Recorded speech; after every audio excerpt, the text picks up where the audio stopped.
Hi guys, James at RampantLionReviews again for you today with another beer review. For this one we are going to head over to Kastrup in Copenhagen once again, and we're going to revisit one of my favourite breweries right now, and of course I'm talking about Amager Bryghus. And we have another beer from their American collaboration series. This one is the Psychedelic Popcorn, which is a 4.4 grisette style beer. And this one is brewed in collaboration with Forest Main Brewing Co, who are from Pennsylvania over in America. Those guys are very highly rated. Rate Beer have them down as one of the best brewers in the world, so it's really cool to have my first encounter with these guys. If you're wondering exactly what the grisette style of beer is, if you think of the Saison from Belgium, this beer is very similar, except rather than being brewed by farmers, this is the one that is brewed by the miners. It's meant to have wheat and barley malt in it, and it's meant to be just a little bit lighter in the alcohol than the Saisons, if I remember correctly. So it should be quite nice. I've not reviewed too many of this style actually on the channel, and it's my first encounter with a Belgian style beer from Amager Bryghus as well. So certainly looking forward to this one, and I hope you guys enjoy the review as well. And it's my, as I say, my first encounter with Forest Main too, so that makes it even more interesting. But anyway, as is usual with my beer reviews then, I'll tell you a little bit about the breweries. If you want to get straight to the tasting, just fast forward. All the usual links are in the description below. That's the brewery website, the link to my other reviews from Amager Bryghus, and my future reviews that hopefully I can do from Forest Main. There's all the usual social media. If you want to see more beer reviews, do subscribe to the channel. The whole channel has a geography based tagging system, so you can go into the homepage and search for beer based on country, city or state, whatever you're interested in. Do check out the whiskey and sake reviews and interviews and stuff that are on the channel as well. And as always, please do get in touch and let me know some of the other beers and breweries you guys would like to see me review on the channel. Always interesting to hear from you guys, and your support is hugely appreciated. So anyway, to tell you a little bit about Amager Bryghus. So these guys, as I mentioned to you, are based in Kastrup, which is in the southern part of Copenhagen over in Denmark, the capital city of course, and they're probably one of the best known Danish craft breweries these days. They were established back in April 2007 by two young friends, Morten Valentin Lundsbach and his friend Jakob Storm, and both of these guys were very avid homebrewers who turned professional. But apparently in school the pair were forced to do a chemistry and physics project together, so they actually wrote about the fermentation process in beers, and this really kind of sent them on the spiral towards becoming craft brewers. It really just kind of planted a seed for them, and they decided to turn professional. But the brewery itself is located in Tornbu in the southern part of the city, very close to the airport actually, and these guys have been constantly expanding their capacity over the last few years. They've been working on this collaboration series. They've also got their Seven Sinners series, which is one that I need to try, and they have a kind of core range of beers that they do as well. But these guys, in my opinion, they're one of the most solid breweries in Europe at the moment. Their IPAs are very good, and they're probably best known for the IPAs actually, although the darker beers that I've tried from them have been really good as well. But if you want to try some of their beers, the Herr Fredriksen, I guess, is probably their kind of one of their staple beers, if you like. That's the one that's been around for the longest time actually, but this collaboration series is very good, and the Seven Sinners has had some really good products as well. So as I say, check out the brewery website in the description below and you can have a look at that for yourself. But anyway, on to Forest Main Brewing Company. So the Forest Main Brewing Company are based in Ambler in Pennsylvania, which is to the northwest of Philadelphia and to the west of Trenton in New Jersey actually. So the company was founded by Daniel Endicott and Gerard Olsen, and it's based in an old 19th century house which has been renovated and turned into a brew pub. So the brewery was established back in 2012, and the pair actually did much of the renovation of the house themselves, and the brewery is named as such because it sits on Main Street on the corner of Forest Avenue. Now before actually founding the brewery, these guys had really kind of quite interesting backgrounds. Daniel had a background in art and glass blowing, while Gerard had actually studied psychology, and he worked in mental health for quite a long period of time actually. They were about 30 or so when they started up this brewery, but the pair apparently had been both planning to open their own breweries individually, but then over a few beers they decided to pool their resources and make a brewery together. But they've been interested in the craft beer scene from an early age, and Daniel apparently really likes English style beers, while Gerard is more into the Belgian style of beers. And they've also actually been working recently to expand into the building next door to the house, which is where they're going to have a much bigger bar and a live music venue and a whole host of other things going on. But these guys, as I said, they're very highly rated by Rate Beer. They actually got they were rated as one of the best brewers in the world according to Rate Beer, and of course that's no mean feat because there's a lot of really excellent craft brewers around just now. So as I say, this is my first encounter with these guys, and it should be interesting to try it. They do have two different series of beers from what I saw. They've got 5 or 6 different kind of core range beers, And they also have their beers that come from the cellar as well, and I think you can get those in bottle as well. But the man, of course, to ask about Pennsylvania beer is Paul Romeli over at PE Brew News. Really cool guy, so make sure you check out his channel in the description below as well. He's just, you know, a big mad metalhead guy that loves his beer, so make sure you check him out. But always cool to review beers from his state, and it's cool to visit new breweries as well. So anyway, that's enough about the two breweries. Let's actually get on to the tasting section of this video. So let's read the blurb, as we always like to do with Amager Bryghus. So it says here, most likely you will never have heard of the brewpub Forest Main in the Philadelphia suburb of Ambler. Owners and founders Daniel Endicott and Gerard Olson are soft-spoken people who don't like much noise about themselves. That is unless it's the time of the week when Daniel rehearses behind the drums of his alt-rock band, The Human Group. So one morning in early 2016, when Gerard and Daniel woke up to news that their only 3-year-old brewery based in an old Victorian house had made its way onto Rate Beer's yearly list of the top 100 best breweries in the world, these two dudes felt honoured, but most of all they probably felt utterly surprised. Forest and Main doesn't make the huge ballsy impies or macho quad IPAs. They make small, downplayed and very subtle beers, mostly British or Belgian in style, and they make them with forest yeast scraped from the blossoms on the property. One year from the backyard, the next from the front yard.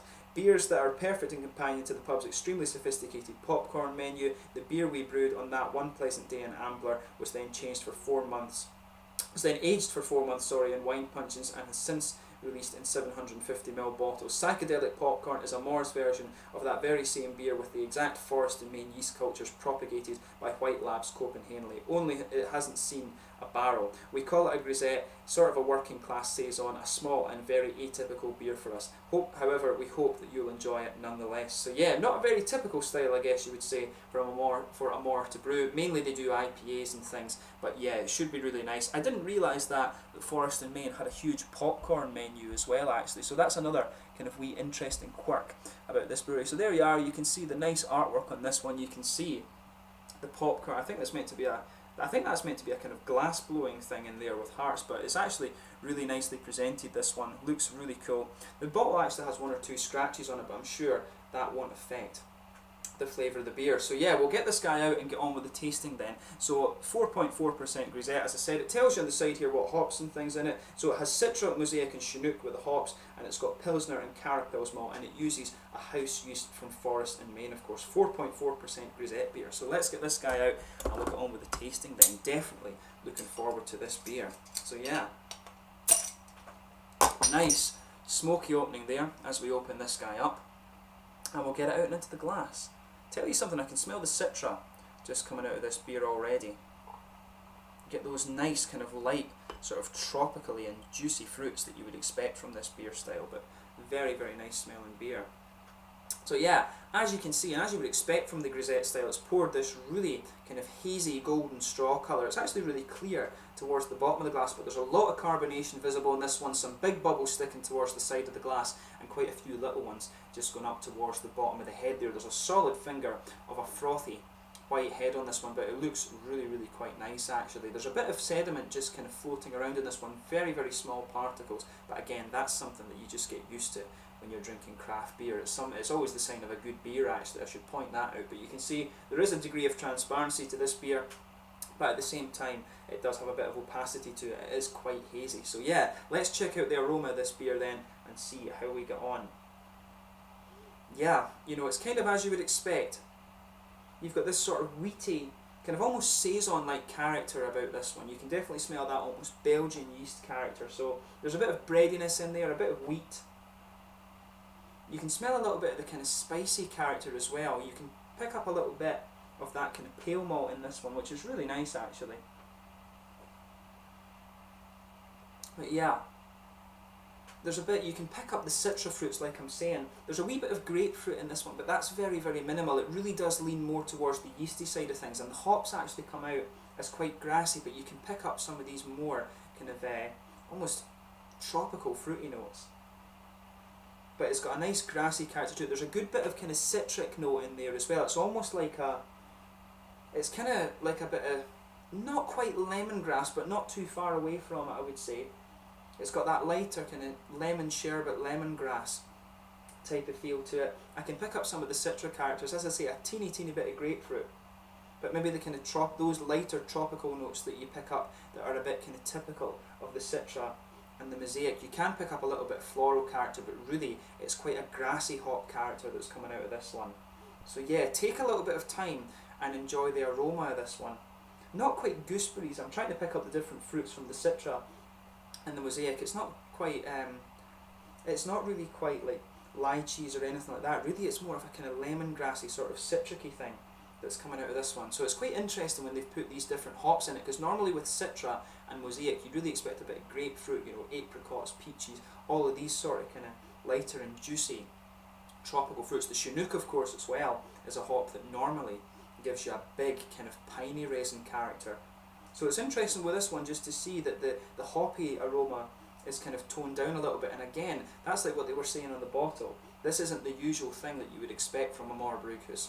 But yeah, I've never tried any of the Forest Main beers, so this one is going to be pretty interesting. So let's get stuck into this one. This is the Psychedelic Popcorn, a grisette beer from Amager Bryghus in Copenhagen and Forest Main from Ambler in Pennsylvania. Shout out once again to Paul Romeli at PA Brew News. Skål!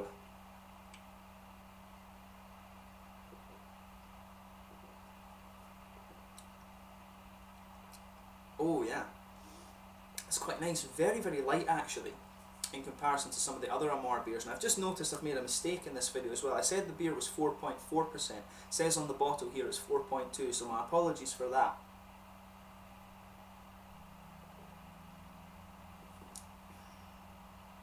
But yeah, this isn't like any other Amager beer that I've had before actually. This one really is quite interesting. And of course, as I say, it's not very common for Amager to brew these Belgian styles of beer. And I tell you something, you can taste the difference in this, and it's down to that yeast. A lot of people underestimate how important yeast is in actually brewing your beers and giving you a lot of the flavours. But you know, this one has a lot of these lovely kind of Belgian aspects to the flavour.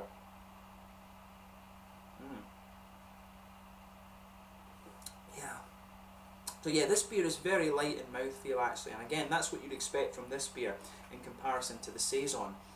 So with this one, I'd say, you know, you have this kind of bready blanket that goes right across the middle of your palate, which is what you'd expect. You can feel a little bit of the pale malt in there, but then the yeasty character starts to build on top of that. There's a little bit of an almost wheaty character coming out of this one as well. But then right in the middle of the palate, you get a little bit, you can feel a little bit of that carapils malt coming out. There's almost just a slight biscuity character, but then you've got the yeast, that kind of yeasty sweetness that you get from a lot of these Belgian style beers. And it's lovely, this one, you know. It's a very kind of easygoing session beer, this actually. So if that's the sort of thing you're into when it comes to Belgian beers, you know, this is definitely one you want to try out. But look at it, perfect pour there as well, lovely.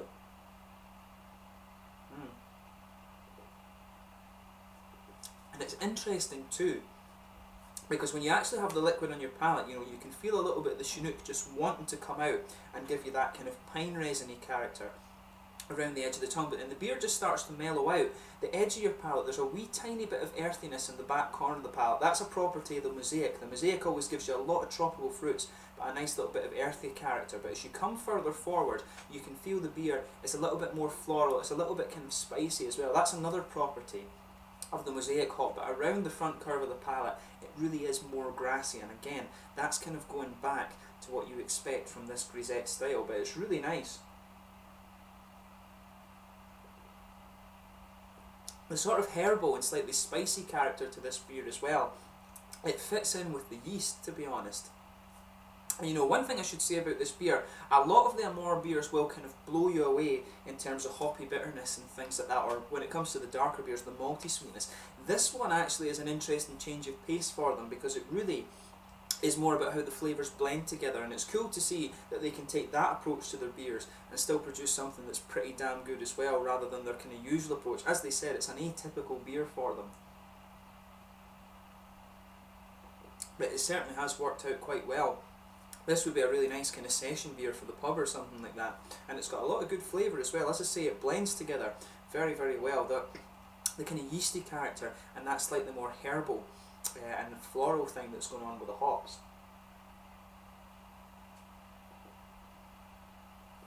But yeah, it's really nice. If this is the kind of feel that the Forest and Main beers have as well. I'd certainly love to try some of those. The next time I make it to visit my friends in New Jersey, I'll need to go and have a look at this brewery and see how we get on. But this is really nice. The fruity aspect to this beer is quite interesting as well, because you can detect some of the typical kind of lemony, citric characters that you'd expect from this one. For me, it is actually coming across as a little bit of a lemongrassy sort of thing. But later, as the flavour progresses, you get a wee bit of lime or something like this.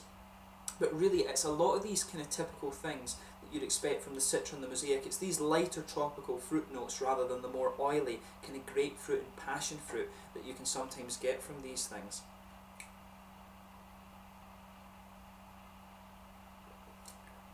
Yeah, you know, you've got a good, the citric character comes in quite strong at the start. There's a wee bit of a sort of sherbety element to it, and then you start to get more of a kind of lemongrassy thing. It kind of starts to blend with the grassy part of the hop around the front curve of your tongue, but later as you progress you get a bit of limey character. Not so sure about lychees, maybe a little bit of gooseberry. I always find that I get that kind of flavour when it comes to the citric. I can pick that out. I'm not really, there's maybe a little bit of a kind of apricot-y thing going on in this one as well, but there's some really interesting fruity aspects to this beer. You can hear the ambulance just going past my window there as well. But yeah, on the fruity side of things, as I say, a bit of lemon sherbet, then it moves into the more lemongrassy thing, and then you start to get a bit of lime, maybe a little bit of apricot or something, and a bit of gooseberry as well. But it's really interesting, this beer. As I say, it's a, or as even they say themselves, for Amager, this is a very kind of atypical beer. It's not like their other things, but they've done it very well. This one focuses more on how the flavours blend together. And what's really interesting for me, as I say, is how that kind of floral and slightly herbal aspect that you're getting from the Mosaic and the Chinook and there's a bit of resins in there. Actually, as the flavour progresses, you do start to feel some of the resins just pushing their way out on this one. But it's interesting how they've blended these flavours together and made a slightly more subtle beer than you might be accustomed to from Amager. And as I say, I can't really speak for any of the other Forest and Main beers, but on the basis of this one, if this is the kind of style of beers that they do, and on the basis of the kind of yeasty flavours that you're getting in this one too, I would love to try more of their own stuff. So hopefully I can go there the next time I find myself in the New Jersey area or Pennsylvania. I'm sure I'll meet up with Paul Rameli, and he's probably reviewed some of these Forest and Main beers as well that you can check out. But yeah, really nice one this. I certainly wouldn't hesitate to drink it again. Very sessionable. In terms of the mouthfeel, I'd say this guy is kind of light-bodied, but it's on the slightly heavier end of the light-bodied style, I would say. Carbonation on this one does have a little bit of crispness to it, but again, it kind of smooths out once your mouth starts to adjust to it. The mouthfeel, I'd say, it's not quite oily, it's not too wet, it's somewhere kind of along the lines. It actually has a little bit of that kind of it's got that typical mouthfeel of a Belgian beer, but it's just a little bit, it actually has the same mouthfeel, I guess you would say, as a Belgian blonde perhaps. So you've got a bit of hoppiness. As I say, the hoppiness starts to come out a little bit more, and the beer gets a bit drier as the mouthfeel progresses and as the flavour progresses. The malt base is very, very smooth. The fruitiness, it has a little bit of a juicy, fruity character, but really for me, it is actually quite a hoppy take, I guess, on a grisette, which makes it quite interesting. I don't think it's going to be too often that you'll find a kind of a grisette beer that has some of these American hops in it, especially the Chinook. I wouldn't know if that's a really normal hop that you would use in this beer style because of the pine resins and things. But overall, you know, it's another really interesting beer from this collaboration series with Amager. So a big thumbs up to Amager once again, and hopefully I can try some more beers from Forest and Main and Ambler at some point soon. But yeah, thank you once again for watching my beer reviews. Until the next time, please like, subscribe, share, all the usual YouTube stuff. Make sure you check out my social media, but do let me know your own thoughts on this beer and the two breweries involved in the comments section below. I'd love to know some more Pennsylvania beers that you guys would like to see me review. I think it's only really Victory Brewing that we actually get over in Europe, and even here in Sweden I can't really get them. Back home in Scotland I can. But do let me know some other Pennsylvania beers that you guys would like to see me review, and hopefully I can return to Forest and Main in the near future. But if you're interested in Danish beer, Amager Bryghus is definitely one that you want to check out. They've got some really awesome stuff, and this collaboration series certainly does throw out a few crackers. So until the next time, slanging just now, thank you again for watching. This was the Psychedelic Popcorn, a grisette beer from Amager Bryghus in Copenhagen and Forest and Main from Ambler over in Pennsylvania. Make sure you check out Paul from PA Brew News, who's your local reviewer over there in Philadelphia and Pennsylvania too. Cheers.